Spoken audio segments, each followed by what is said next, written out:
All is well. Batiin mo nga po ng charito yung katabi mo. Blessed and highly favored. Hallelujah. Blessed and highly favored. Purihin po ang Panginoon sa buhay ng bawat isa. And I'm so blessed again to have you here and also bringing someone with you. Again, all in. Starting this August, so this is our second week ng ating pong theme na all in for this month of August. Hindi ba kayo natutuwa? Next month, Pasko na. Di ba? Pasko na, lalabas na naman ulit si Jose Marichan. Okay? So again, greetings, magandang hapon po sa ating lahat. How's the feeling? How's the new place natin? Yung mga medyo hindi ko makita, adjust na kayo ng konti, okay? Yan, gusto ko po kayong makita lahat. So again, welcome to our new home. Sabi nga ng ating presider kanina, this is our new home. And God is doing something para po sa ating lahat. Amen? Amen. So again, I'm so glad to be with you all, mga kapatid, sa pananampalataya. And again, we're going to discuss our all-in, yung ating theme for this month. Now, our message for today, I hope and I believe it will touch your heart. Amen? Because you will realize more how God loved you so much. Do you want that? Na malaman mo kung gaano ka kamahal ni Lord? Kahit na ang dami mong sablay sa buhay, ang dami mong mga pinagagawang mga kabulastugan, still si Lord mahal na mahal ka. Say hallelujah. Amen. Amen. Palakpakan natin si Lord. Hallelujah. Purihin ang Panginoon. Alam niyo po, marami tayong mga kapatiran ngayon na nasa bakasyon pa. Kaya, but still, we are so, papuno na rin kahit papaano. Purihin talaga ang Panginoon. Now today, what we're going to discuss is about found. Ang ating pong title is Found. Amen. So last week, sino po nakakaalala ng ating lesson last week?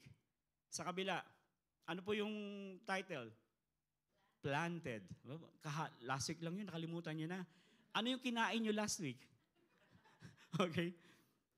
Ano nga ba, Pastor, yun?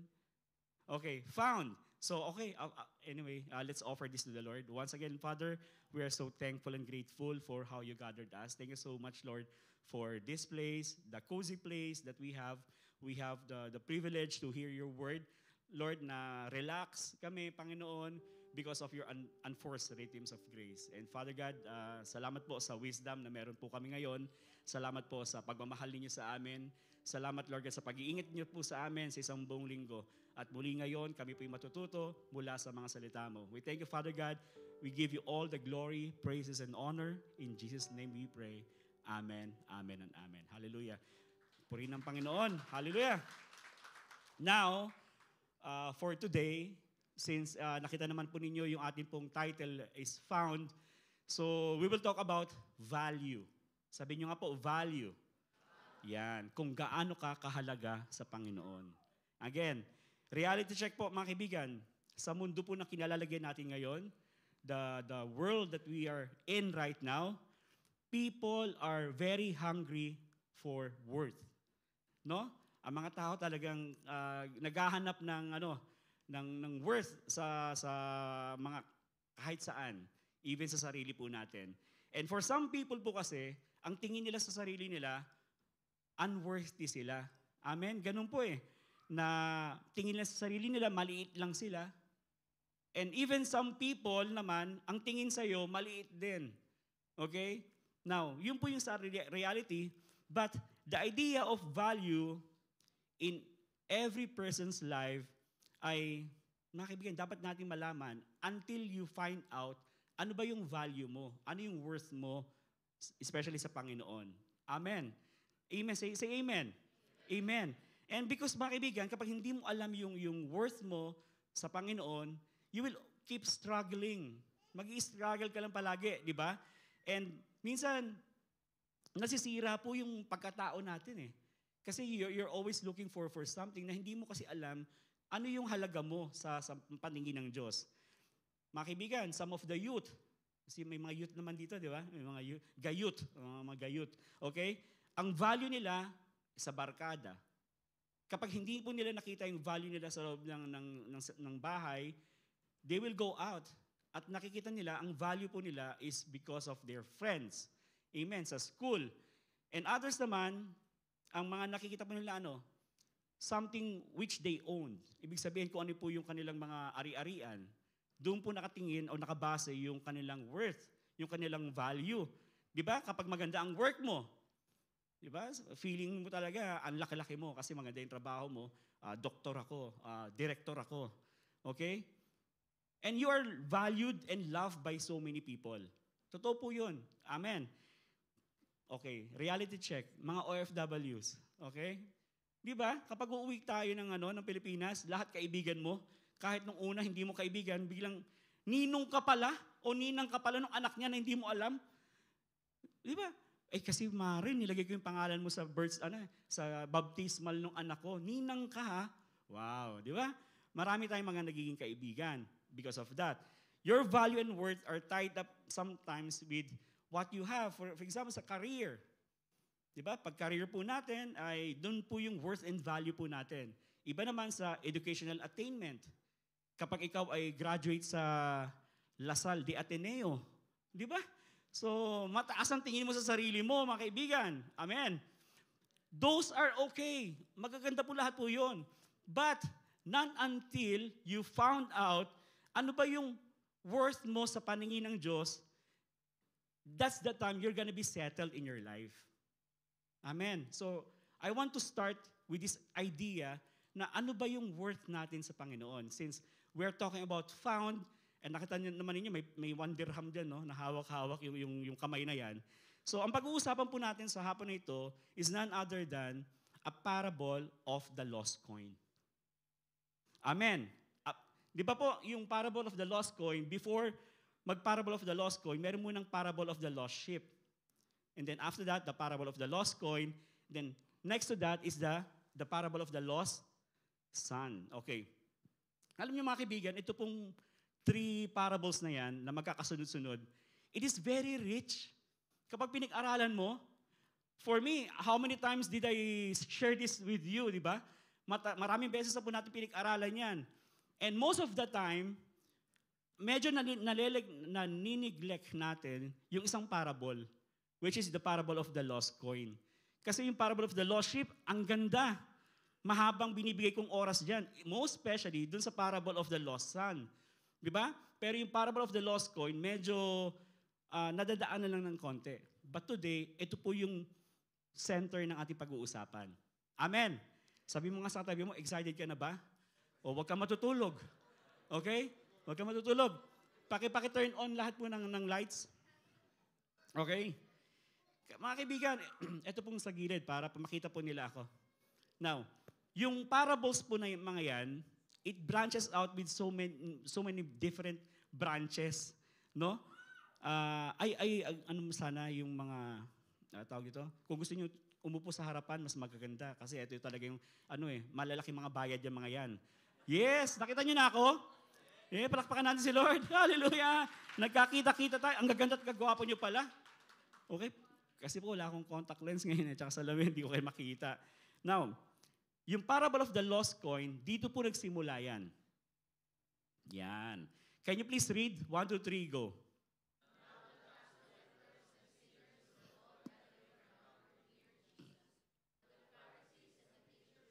Muttered, "This man welcomes sinners and eats with them." Imaginein po ninyo, nung time po na yan, okay? When Jesus Christ is gathering a crowd, sino po yung kanyang mga audience niya? The tax collectors and sinners. Bakit magkaiba yung tax collectors sa sinners? Because the tax collector, they are super duper ever sinners. Okay, kaya magkahiwalay po ang classifications ng dalawang yan. Kumbaga, yung tax collector sa Pilipinas, noong panahon ng Hapon, sila yung makapili. Kapwa Pilipino mo, pero, di ba, tinuturo niya kung sino yung mga guerrillang mga Pilipino. So, ganyan yan. Tax collectors, they are super duper sinners. And at the same time, kasama niya, mga sinners. Amen. Ano ba yung mga sinners? Yung mga gumagawa ng kasalanan. Yung gumagawa, di ba? Alam na po natin yan. But that is the classification of the law sa kanila. Nakuha po ninyo? Imaginein po natin. Di ba? In terms of religious people, itong mga taong ito ay mga walang kwenta. Tama? And during that time, ito po mga tax collector na to, they are banished sa church. Hindi po sila allowed pumunta ng simbahan sa synagogue.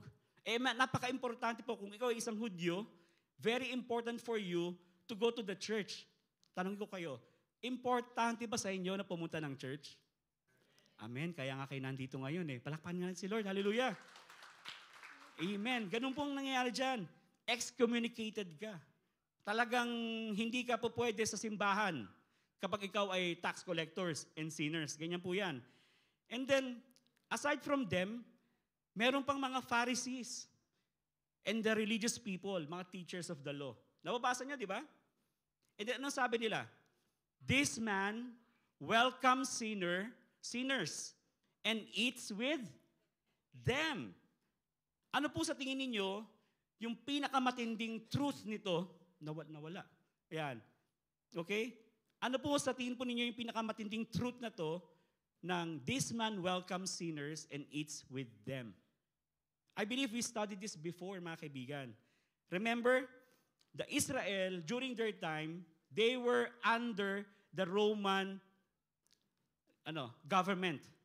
Amen. During that time, they were under the Roman government. Now,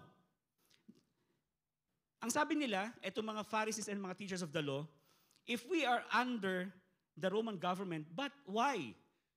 We are under by a real God.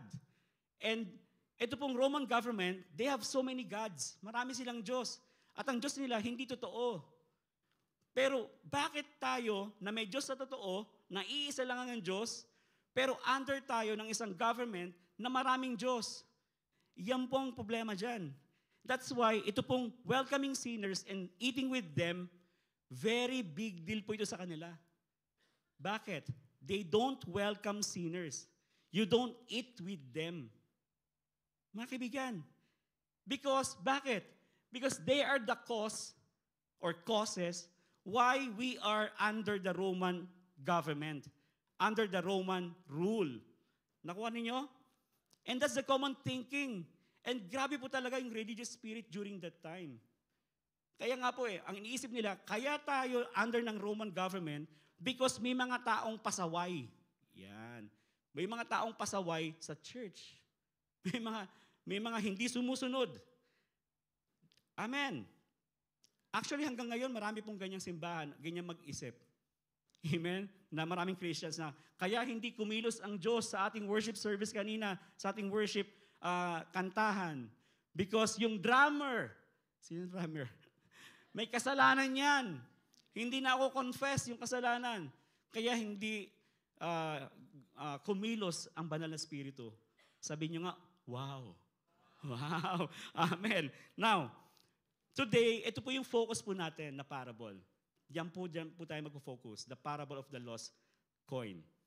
And maybe some of you already know this parable, but I believe marami po tayong matututunan ngayong hapon na ito. Amen. Okay, let's read this. 1, 2, 3, go. Or what woman having 10 silver coins, if she loses one coin, does not light a lamp, sweep the house, and search carefully until she finds it?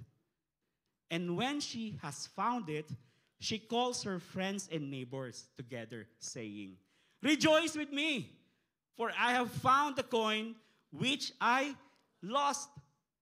Likewise, I say to you, there is joy in the presence of the angels of God over one sinner who repents. Mga kapatid, kung talagang pagkaaralan po natin itong simple verses po na to, ay ibang klase po talaga yung respond ng babae dyan.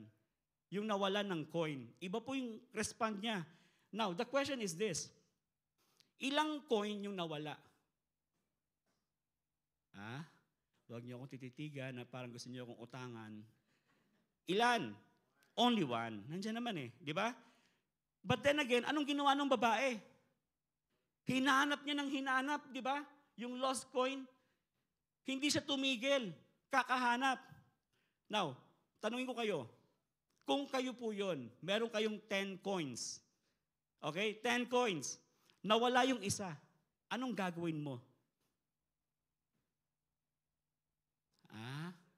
Pastor naman sarap maupo dito eh. Anong gagawin mo pag nawala yung isang coin, 10 coins meron ka, nawala isa, anong gagawin mo?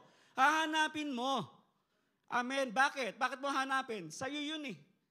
Kaya hahanapin mo. By the way, yung coin po na yan is called drachma coin. Ang ibig sabihin, yung value ng coin na yan is equivalent to 1 day wage. Okay? Sa Pilipinas, magkano yung 1 day wage? 500, 550, 575, or let's say 500 or 600. Okay, 600. Tumaas na ba? Okay, sa Dubai, magkano yung 1 day wage? Pag nagpa-part-time, may mga nagpa-part-time ba dito? 50, 100, sabi na 100. Okay? Agree? 100? Okay. Now, meron kang 100 dirhams. O let's say, 1,000 dirhams kasi 10 coins, di ba? 100 ang isang coin. Kasi 1 day wage eh. So meron kang 1,000 dirham. Nawala yung 100 dirham mo. Okay? Ano po yung gagawin mo? Ha? Hahanapin mo. Maybe some of you will say, okay, isa lang naman yung nawala eh. Okay? Isa lang naman yung nawala. Hahayaan ko na lang, madaling palitan. Tama, madaling palitan. Kumbaga, mag-work na lang ako ng isang araw para kinabukasan, meron na akong pambili nung nawala kong coin. Hindi ko na gagawin yung, hindi ako papasok sa trabaho ko para maghanap lang nung coin na yon para maibalik sa akin. Tama. Let it pass. Bayaan mo na. Huwag mo nang pansinin yung nawawalang coin. Maybe, right? Sasabihin mo yon. But you know what, mga kapatid?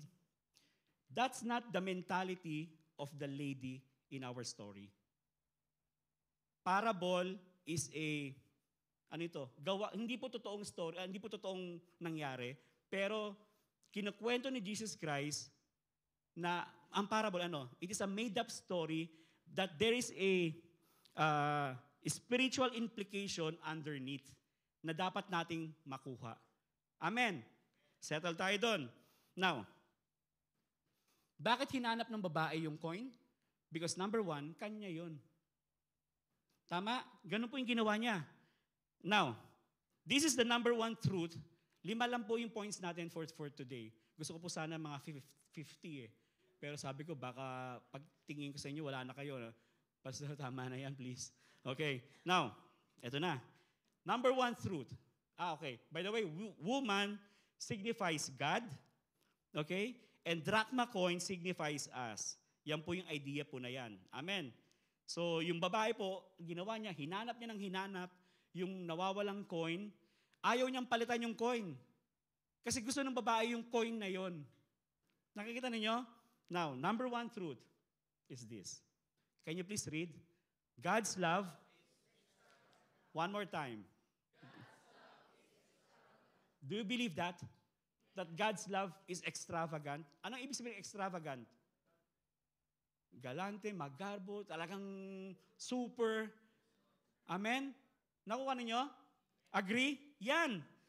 Now, pwede naman palitan yung nawawalang coin eh. Pwedeng palitan. For example, ito pong 100 sheep. Yan, the lost sheep. Di ba? May 100 sheep daw po yung shepherd. Nawala yung isa. Ano pong ginawa ng shepherd?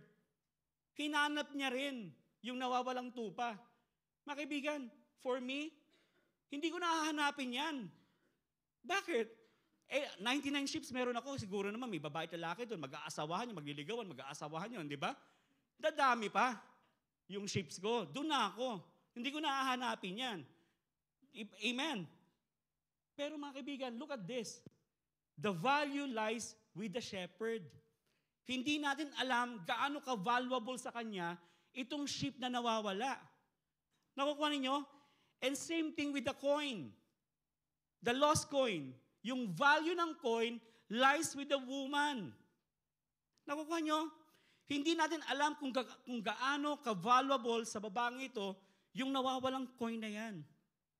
Because she will give up a day or a two days para hanapin lang yung nawawalang coin. Gagawin niya pong lahat. Makita lang yung nawawalang coin. You know why? Because God's love is extravagant. Hinding-hindi ka ipagpapalit ng Diyos mo, ng Diyos natin. Alam niyo mga kapatid, even we got lost, God will never leave you out of the darkness. In fact, He will carry you out of the darkness. Ganun pong ginagawa ng Diyos natin. Ang truth po ng pagmamahal ng Diyos dito ay what? Extravagant. Ibig sabihin, all the resources of heaven will be available in full support para hanapin ka. Para hanapin tayong lahat. Amen. Nakita po ninyo mga kaibigan, na yung actions ng babae dito is very inconsistent doon sa value ng coin. Agree? Ibang klase eh. Kaya, alam niyo ba, kaya nga sabi dito po sa Luke 15:10, likewise, I say to you, there is joy in the presence of the angels of God over a sinner who repents. Anong ibig sabihin ng repents po dyan? Ang sabi, isang sinner lang daw po ang mag-repent. Merong kasiyahan ang langit. Now, ano po ang ibig sabihin ng repent? Mag-repent saan? Sa kasalanan niya? Hindi po kasalanan ang pinag-uusapan dyan. Hindi po about sinning. Hindi po. Ang repent na sinasabi po dyan is the repentant. Okay? Change of mind. Because before, you are trusting the law to carry your life, but right now, you need to repent that. You are under grace. You are not under the law anymore. Ayan pong ibig sabihin ng repentance dyan. Remember, Jesus is talking here, mga kaibigan, before the cross. Okay? Hindi pa niya sinasabi yung, it is finished. Wala pa po. They're still under the law during that time. Kaya ang sinasabi po dyan, isang tao lang na mag-change ng mind from law to grace, buong kalangitan nagsisiyahan. Palapakan po natin si Lord. Mga kapatid, it mirrors how valuable you are to God. Do you agree with that? Even if you are the only humankind in this planet Earth, Jesus Christ will still die for you. Wow! Wow! Ganyan po kalaki yung vastness ng pagmamahal ng Diyos sa atin pong lahat. Anong ginawa ba natin para mahalin ka ng Diyos? Dahil gwapo, maganda, pinag-aralan mo, marami kang alam na Bible verse? Okay, sino sa inyo dito may alam na 5 Bible verses? Wala kayong alam na 5 Bible verses? Anong klaseng church to? Isang Bible verse. Meron naman. King James Version. Wala na naman. Wala talaga itong church na to. Okay. Truth number 2. Ang bilis God's love is relentless. Why? Sabi, or what woman having 10 silver coins, if she loses 1 coin, does not light a lamp, sweep the house, and search carefully until she finds it? Mga kaibigan, yung idea po dito na yung babae daw po ay hindi titigil ng kahahanap hanggang makita po niya yung nawawalang coin. Nakuha nyo? 4 ang sinabi po dyan 4. First, does not light a lamp. Bakit? Because during that time, ang mga bahay madidilim. Bakit? Kasi mga bintana nila maliliit lang. Okay? Kaya madilim talaga. Number 2, sweep the house. Number 3, search carefully. And number 4, until she finds it. Walang time frame kung gaano katagal nahanap ng babae yung nawawalang coin. Amen. Pero ang nakalagay lang po dyan, until she finds it. Maybe 1 day, maybe 2 days, 1 week, 1 month. We don't know. Hindi na po nilagay sa verses. Amen. Same with the lost sheep. Di ba yung nawawala yung tupa? Hinanap ng shepherd until he finds it. Amen. And still, we don't know. Ilang araw, ilang oras ba niyang hinanap yung nawawalang tupa? Hindi rin po nakasulat sa Bible po yun. Pero sabi, until he finds it. Ang ganda po ng katotohanan that God's love is relentless. Sabi niyo nga, relentless. Ang pag-ibig ng Diyos, mga kaibigan, hindi kanya tatantanan. Tama. Amen. Hindi kanya tatantanan. This explains our life. Maybe during that time na ikaw ay high school pa. Sino sa dito dumating ng high school? Talagang kahit ang tanong ko, hindi kayo mag-react. Nakaka-personal na kayo Okay, di ba high school ka? Ini-invite ka ng mga kapitbahay mo, attend ka na ng church. Pero sabi mo, kasi po nag-aaral ako, busy ako Magka-college pa ako. Tapos pagdating ng college, merong nanliligaw sa'yo, Christian. Pinipili kang dalhin sa church. Pero sabi mo, ayoko mag-break na lang tayo. Ayoko talaga mag-church na yan. Then you go to nag-work ka na. Doon sa trabaho mo, anong ginagawa? May Bible study pala doon. Di ba? Nagba-Bible study pala yung mga ka-office mates mo. Na sabi ng boss mo, umattend ka ng Bible study Anong ibig sabihin ng mga kaibigan? Church, si Lord po, hinahanap po tayo until He finds you. Until you finally say na, Lord, I will acknowledge you that you are my God. Diba? Mula high school, mula elementary, hinahanap ka na ni Lord. Hanggang sa nag-college ka, hanggang sa nagtrabaho ka na, at doon ka nakakilala. May iba nga, sa Dubai pa. Sino sa hindi sa Dubai nakakilala? Dito ka na-born again sa Dubai. Isipin nyo yun, pinatravel ka pa ni Lord ng Dubai para makakilala ka sa Kanya? Ang lupit ni Lord, di ba? Sabihin nyo nga, Amen. Amen. Ang mahal mo. May visa pa yan. Para makakilala ka lang sa Panginoon. Nakakatuwa si Lord. Because God's love is relentless. Do you believe that? Can you say Amen again? One more time. Truth number 2. Truth number 3. God's love for you is what? Ano po? Illogical. Ano ibig sabihin illogical? Wala sa logic. Naniniwala kayo dyan? Bakit? Ito pansinin po ninyo. Magkano po yung drachma coin na nawawala? 100 dirhams or 500 or 600 pesos. Okay? 1 day wage. This is the good news.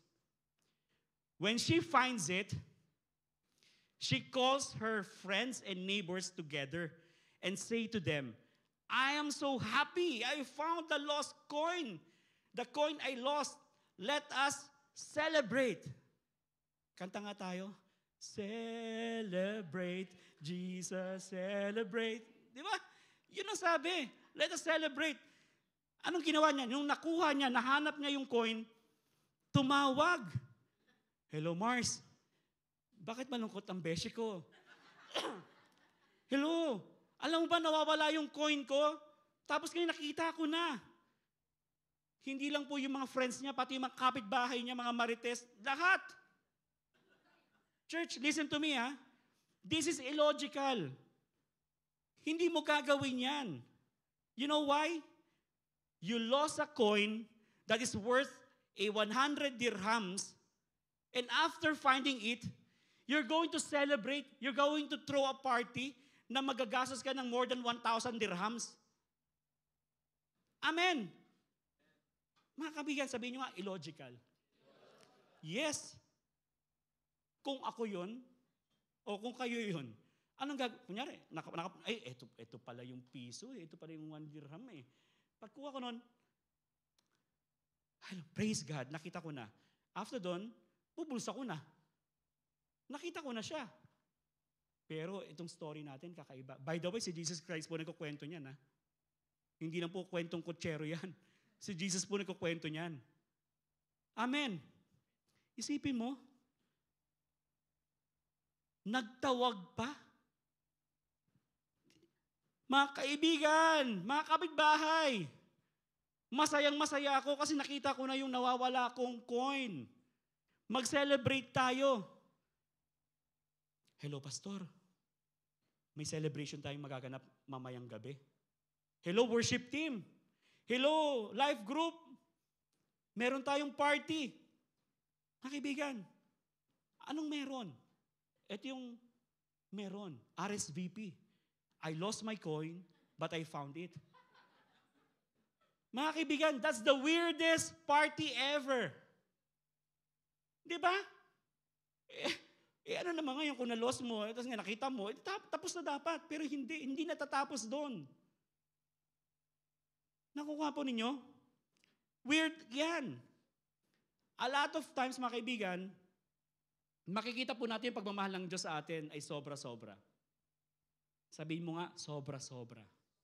Ganun ang pag-ibig ng Diyos sa iyo, kapatid. Amen.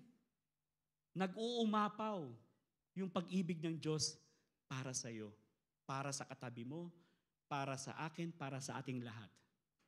Palakpakan natin sila. Hallelujah. Kaya mga kaibigan, nung tayo'y nakita ng Diyos, alam niyo po ba nangyayari sa buhay po natin? Tuloy-tuloy po yung celebration. Tuloy-tuloy po yung celebration. Dire-diretso until the rest of our life. Mga kaibigan, one day wage, gagastos ka ng more than doon sa value ng coin na nawala. Ibig sabihin, ganun ka kahalaga sa Panginoon. Mga kaibigan, palakpakan natin si Lord. Diba? God loves us beyond comprehension. Hindi kayang isipin ng ating little peanut brain. And we cannot diminish God's love for us. You know how Jesus defines our value? It's so much different on how other people value us. Amen. Yung ibang tao, wala kang kwenta. Di ba may kasabihan nga, when I do good, nobody remembers. But when I do bad, nobody forgets.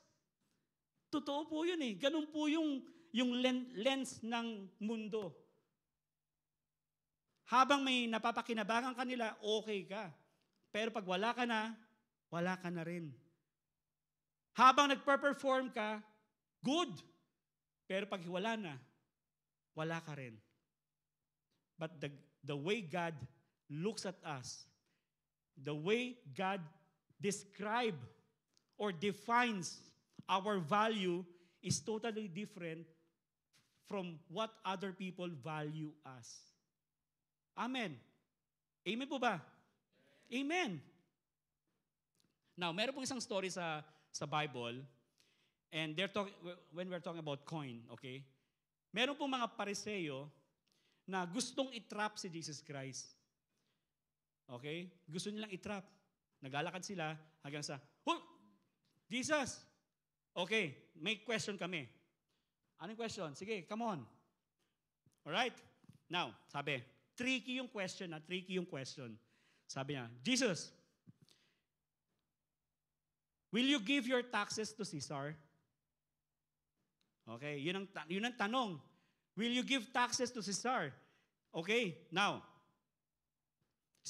kasi pag sinabi ni Jesus Christ na, okay, you will give your taxes to Caesar, ang ibig sabihin nun, nagsusubscribe ka pala kay Caesar, ha? Ganon. So, idolatry. Pambihira, ang dami kong nagastos. Sir, palitan mo to, palitan mo yan. At the longer run, hindi pa rin nagawa. Dinala ko ngayon sa IMAC sa center mismo, sa Festival City. Alam nyo, nung inopen yun, nakita pati mga problema ninyong lahat. Hindi po. Naayos, nabuksan. Sabi ko, "Sir, ang ganda niyan ah. Saan nakakabili niyan yung parang may nilagay siyang kable?" Ay, hindi sir. Amin talaga yan.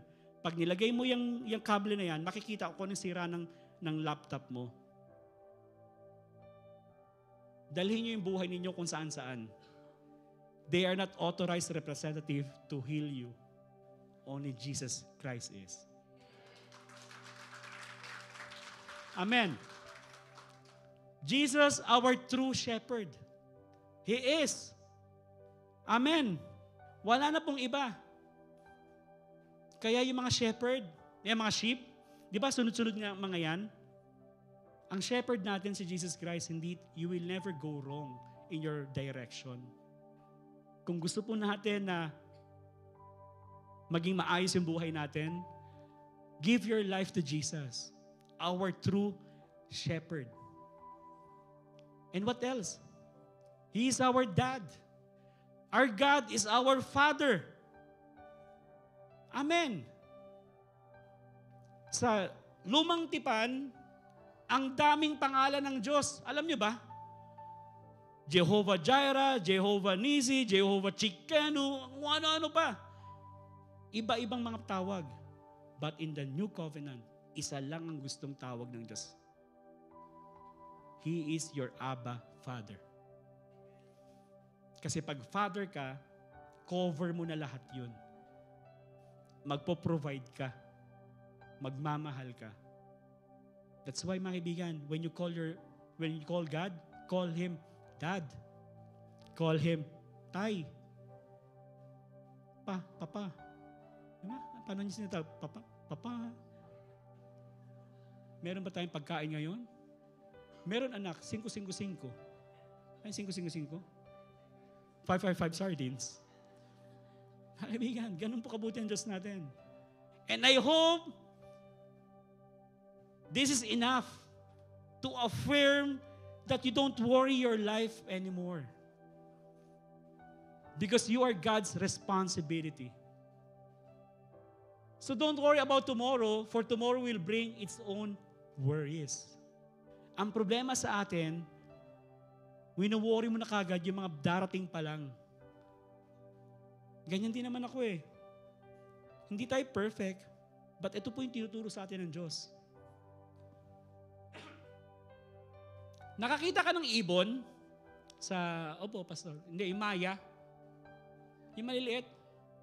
Sa Pilipinas, di ba, yun yung mga, parang napapanalunan kapag nagtumaya ka sa color game o sa mga mga nilalagay sa tubig, tapos pag may star doon, meron ka ng maya. Di ba, sabi sa Bible, yung mga ibon nga eh, hindi naman sila nag-iimpok. Hindi naman wala silang current account, savings account. At wala ka pa nakitang ibon na gumawa ng, nag-improve siya, dati nest lang. Ngayon, ang bahay niya, bato na. Walang ganun. But still, God is feeding them. What more ikaw na anak ng Diyos? Mga kaibigan, alam niyo kung bakit? Because God owns you. Pagmamay-ari tayo ng Diyos. Our God will supply all our needs, mga kaibigan, to His glorious riches in Christ. Truth number 4, God owns you. Amen? Is it God amazing? Amen. Truth number 5, people are valuable to God though they are lost. Nakukuha nyo? Yung coin na nawala, bakit hinanap? Kasi may value. May value. But we don't understand, ano ba yung value nun doon sa may-ari? Mga kaibigan, alam nyo ba na kahit nawala tayo sa Panginoon, tayo'y mga led astray, yung value mo still the same nung nakita tayo ng Diyos? Your value still the same. It retained the value ng coin. Even us, mga kaibigan, sometimes we feel lost, sometimes we feel weak, weary, but it never changed the truth that you are still valuable to God. Mga kaibigan, napakasarap pag-aralan. Di ba, may pera ka, nawala yung pera mo. Nung nahanap mo yung pera mo, let's say for example, 1,000 dirham, nawala.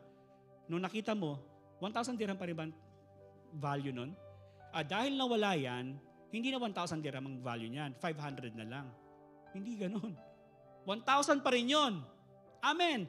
That's true. In fact, yung babae na nawala ng coin, nung nakita niya yung coin, yung value nun, mas lumaki. Mas lumaki pa yung value. Bakit? Nagpa-party siya ng more than dun sa real value ng coin. Do you see the good news here? Amen. I hope this message will give you peace and assurance and confidence to how you approach God, to how you approach in every season of your life. Mga kaibigan, marami tayong mga circumstances na pinagdadaanan. And siguro hindi pa ninyo alam, no? Si Ate Leia, she's undergoing a season ng buhay niya ngayon.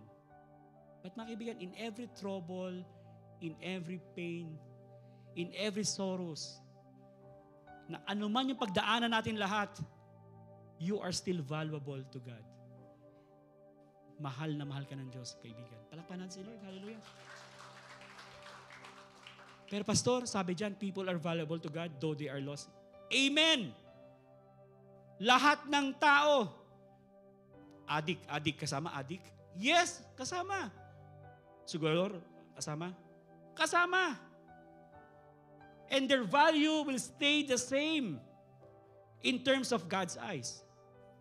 But in terms of mga tao, hindi. Kahit LGBT, pastor, yes, they're valuable to God. Di ba kinakanta natin yan sa Catholic Church? Kordero ng Diyos na nag-aalis ng mga kasalanan ng mga born again. Hindi. Mga kasalanan ng mga Grace Life family. Hindi. Kasalanan ng sanlibutan. And I hope and I pray every time na kinakanta yan, nakikita nila yung revelation that God loves me. God loves you. Lahat tayo. Tanong ko nga last week, righteous ba itong katabi ko? Amoy Yossi. Dati may ganun tayo member, na amoy Yossi. Righteous yan. Smoking righteous. Mga kaibigan, this message should change you on how you see the amazing love of God. Kaibigan, ito, yung lost sheep, may isang nawala sa 100. Ilang percent? 1%. Sabi ko nga, di ba? Kung ako yun, hindi ko nahahanapin yan. May 99 pa akong sheep na tupang na andyan eh. Mag-aasawahan yan, dadami, baka maging 200 pa nga yan eh. But still, hinanap pa rin. 1% lang, hinanap pa rin ng shepherd, which signifies God. The lost coin, ilay nawala kanina, isa lang, di ba? Did you see the gravity? 1%, 10%, at palaki ng palaki. Kahit sabihin mong 1% na, okay, sino dito, yung buhay Christian mo ay sway-sway lang, okay lang. Konting chismis, konting kupit, konting Facebook sa trabaho, habang nagwo-work. Konti lang naman, pastor. Okay, 1% lang na masama. God still loves you. Medyo lumalaki, 10% na. And yung pangatlo, lost. Alam nyo ba, hindi dapat lost son yung kwento na yon? Lost sons po yun. Ibig sabihin, 100% nawala.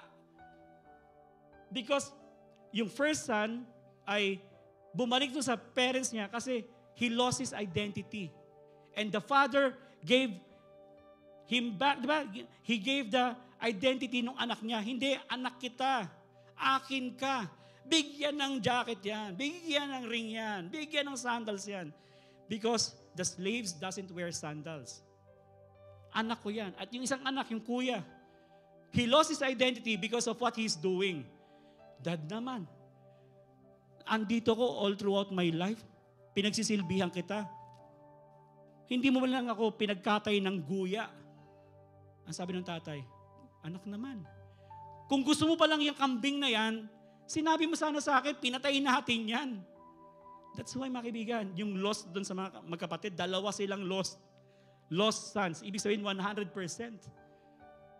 But still, God loves them all. Mga kaibigan, yan po yung importante sa Diyos natin. God will still die for you. Palakpanan si Lord. Hallelujah. Let's review. God's love is extravagant. Again, can you read? God's love is extravagant. Number 2. Di ba? Sabi? Or what woman having 10 silver coins, if she loses 1 coin, does not light a lamp, sweep the house, and search carefully until she finds it. Walang time frame. Hanggang makita niya, hindi siya titigil. Number 3. Can you read? God's love for you is?